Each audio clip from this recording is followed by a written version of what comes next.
je pense que les gens n'ont pas autant besoin d'argent que ça parce qu'au final, quand tu vois le contenu qu'on essaie d'apporter sur le réseau, tu te dis qu'on essaie de montrer aux gens que n'importe qui, avec n'importe quel budget quasiment, peut se lancer dans l'IMO et essayer d'élever un petit peu sa qualité de vie. Mais au final, quand tu vois le retour de bâton et parfois les commentaires négatifs qu'il peut y avoir, pourquoi à ton avis est-ce qu'on nous titille un petit peu comme ça? Je pense qu'il y a aussi beaucoup de vendeurs de rêves, il y a beaucoup de choses fausses. Les personnes sont dans un climat aussi assez anxiogène. Ça fait très arnaqueur en fait, tout ce que tu vois en ligne. Et moi, franchement, je le comprends parce que toi comme moi, en fait, à la fois on se sert de ces réseaux sociaux pour toucher les gens et pour essayer de les faire changer. Visible, mais à côté de ça, nous aussi, on a pu se poser ces questions-là. Et même moi, parfois, quand je vois des choses où je me dis c'est du mensonge. Et peut-être que je me trompe, tu vois. Donc maintenant, je donne plus de préjugés. J'essaye d'être curieux. Voilà, et je pense aussi, c'est ce qui manque à certaines personnes, c'est un manque de curiosité. Enfin, qu'est-ce qui t'empêche de participer à une conférence qui est totalement gratuite? Si ça t'amène à comprendre des choses, peut-être que ça va conforter ce que tu t'es dit, voilà. En fait que c'est une arnaque ou que ça te correspond pas. Peut-être que tu auras besoin d'autre chose, voilà. Peut-être que tu auras besoin de rien d'autre, mais tu auras juste perdu, au pire des cas, 1 heure de ton temps. Donc c'est un peu ce que je reproche à certaines personnes. Voilà, faut aussi se faire confiance,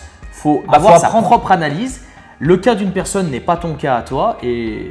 faut apprendre à aller au-delà peut-être des préjugés, des apparences et de creuser. Et peut-être parfois qu'en creusant, tu vas avoir la même réponse que ton intuition ou ton préjugé de départ. Mais peut-être parfois tu peux avoir des bonnes surprises et je pense que c'est que comme ça que tu peux essayer aussi de t'élever, de sortir un peu de ta zone de confort et de faire des choix, notamment par exemple investir dans l'IMO, qui pourraient vraiment impacter significativement ton quotidien.